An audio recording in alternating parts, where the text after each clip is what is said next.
Hello students, Subhash here. इस lecture में हम potential energy in an external field पढ़ेंगे।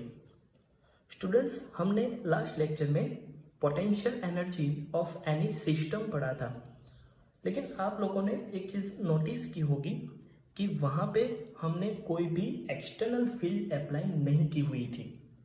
लेकिन अब हमें कुछ ऐसी सिस्टम्स के लिए पोटेंशियल एनर्जी फाइंड करनी है कि जिस सिस्टम में कोई एक्सटर्नल फील्ड ऑलरेडी अवेलेबल हो।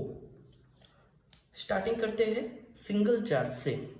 तो potential energy of a single charge, let suppose यहाँ पे मैंने जैसे ड्रॉ किया हुआ है, सिर्फ समझने के लिए ये फिगर है कि कोई प्लेन कि जहाँ पे कोई चार्ज ऑलरेडी अवेलेबल है, मैंने उसको ओरिजिन पे लिया हुआ है चार्ज Q। वो चार्ज कहीं पर भी हो सकता है। अब जैसे कि यहाँ पे चार्ज Q है, तो वो चार्ज अपने आसपास इलेक्ट्रिक फील्ड जनरेट कर रहा होगा। इलेक्ट्रिक फील्ड जनरेट कर रहा है तो उसके साथ साथ इलेक्ट्रिक पोटेंशियल भी जनरेट कर रहा होगा। वो इलेक्ट्रिक फील्ड और वो पोटेंशियल इस प्लेन के अलग अलग पॉइंट पे डिफरेंट हो सकते हैं। अब ऐसी कोई इलेक्ट्रिक फील्ड में मुझे कोई चार्ज Q जिसको इनफाइनाइट डिस्टेंस से गिवन पॉइंट पे लाना है। अब लास्ट लेक्चर की बात करें तो जब भी हम फर्स्ट चार्ज को इनफाइनाइट डिस्टेंस से गिवन पॉइंट पे ला रहे थे तो हमें उसके ऊपर कोई भी वर्क नहीं करना पड़ता था, क्योंकि इस प्लेन में ऑलरेडी कोई इलेक्ट्रिक फील्ड अवेलेबल नहीं थी। लेकिन यहाँ पे क्या होगा, मुझे इस चार्ज को इनफाइनाइट डिस्टेंस से गिवन पॉइंट पे लाना है तो मुझे इस चार्ज पे वर्क करना पड़ेगा, क्योंकि यहाँ पे इलेक्ट्रिक फील्ड है और मुझे इस चार्ज को इलेक्ट्रिक फील्ड के अगेंस्ट में लाना है। इसलिए अगर मैं इसको पर्टिकुलर पॉइंट P पे ला रहा हूँ कि जिसका पोजीशन वेक्टर ओरिजिन से r वेक्टर जितना है, इस पॉइंट पे इस Q चार्ज की वजह से लेट सपोज मैं ऐसा मान लेता हूं कि इसकी वजह से पोटेंशियल V r वेक्टर है, तो इनफाइनाइट डिस्टेंस से इस चार्ज को लाने के लिए कितना वर्क करना पड़ेगा। तो जैसे कि हम लास्ट लेक्चर में पढ़ चुके हैं, उसका इक्वेशन था W इक्वल टू जिस चार्ज को लाना है मतलब Q, और हमें जिस पॉइंट पे लाना है उस पॉइंट पे पोटेंशियल जो कि हमें दिया हुआ है V r वेक्टर, वो हो जाएगा potential energy of this system. इस सिस्टम में अभी एक ही चार्ज अवेलेबल है। तो ये हमने देख लिया potential energy of a single charge, लेकिन यहाँ पे ऑलरेडी एक्सटर्नल फील्ड अवेलेबल थी। अब हम नेक्स्ट बात कर रहे हैं potential energy of a system of two charge in an external field. Same case हमें देखना है, लेकिन यहाँ पे क्या है कि यहाँ पे एक्सटर्नल फील्ड है और दो चार्ज को मुझे इनफाइनाइट डिस्टेंस से गिवन पॉइंट पे लाना है और उस सिस्टम की मुझे पोटेंशियल एनर्जी फाइंड करनी है। तो स्टूडेंट्स, अगर आपने मेरा लास्ट लेक्चर देखा हुआ है और इसका फर्स्ट केस अगर आपको अच्छी तरह से समझ में आ गया है तो आप बहुत ही इजीली इसकी भी पोटेंशियल एनर्जी फाइंड कर सकते हो। चलो स्टार्ट करते हैं। सबसे पहले हम क्या करेंगे, हम किसी एक चार्ज लेट सपोज Q1 को इनफाइनाइट डिस्टेंस से R1 वेक्टर पॉइंट पे ला रहे हैं। यहाँ पर भी सेम ओरिजिन पे मैंने चार्ज रखा हुआ है, मतलब यहाँ पे already external electric field available है और सेम तरीके से एक्सटर्नल इलेक्ट्रिक पोटेंशियल भी अवेलेबल है। R1 वेक्टर पे वो पोटेंशियल है V R1 vector.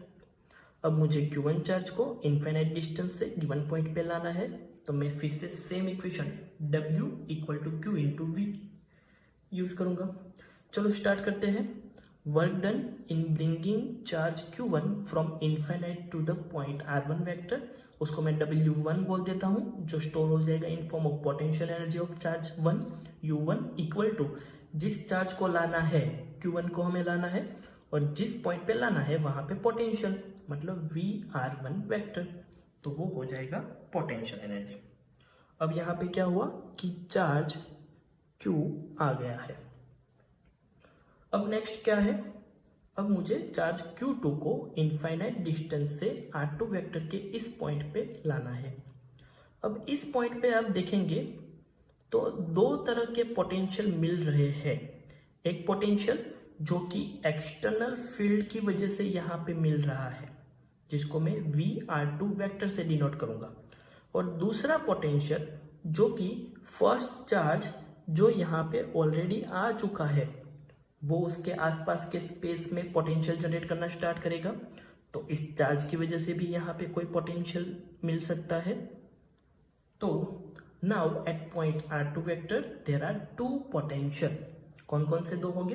First, potential due to external field, इस एक्सटर्नल फील्ड की वजह से पोटेंशियल जिसको मैंने VR2 वेक्टर से डिनोट किया हुआ है।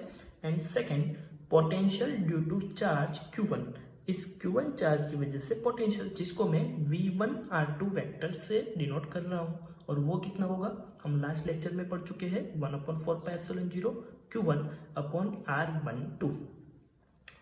So work done in bringing charge Q2 from infinite to the point R2 vector. Q2 को इनफाइनाइट से इस पॉइंट पे लाने के लिए वर्क डन का फॉर्मूला हो जाएगा W2, जिसको मैं पोटेंशियल एनर्जी U2 भी लिख सकता हूँ। तो वो हो जाएगा जिस चार्ज को लाना है वो मतलब Q2, और जिस पॉइंट पे लाना है वहां पे पोटेंशियल VR2। स्टूडेंट्स यहाँ पे ध्यान रखना, VR2 मतलब R2 वेक्टर के इस पॉइंट पे टोटल पोटेंशियल की बात की हुई है। जैसे कि मैंने आगे बात की हुई है, इस पॉइंट पे दो अलग अलग तरीके के पोटेंशियल है।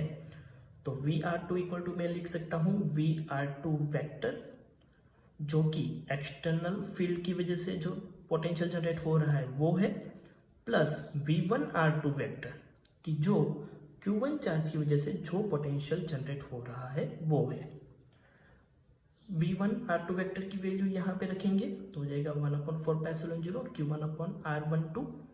VR2 vector as it is, और Q2 तो था ही, Q2 को हम ब्रैकेट में मल्टीप्लाई करेंगे तो फाइनल आंसर हो जाएगा W2 equal to U2 equal to Q2 VR2 vector plus 1/4πε0 Q1 Q2 upon R12। तो हमें दोनों चार्ज की potential energy U1 and U2 मिल गई। तो अब हमें अगर सिस्टम की पोटेंशियल एनर्जी फाइंड करनी है तो हम डायरेक्टली लिख सकते हैं U equal to U1 plus U2। दोनों का एडिशन करते हैं।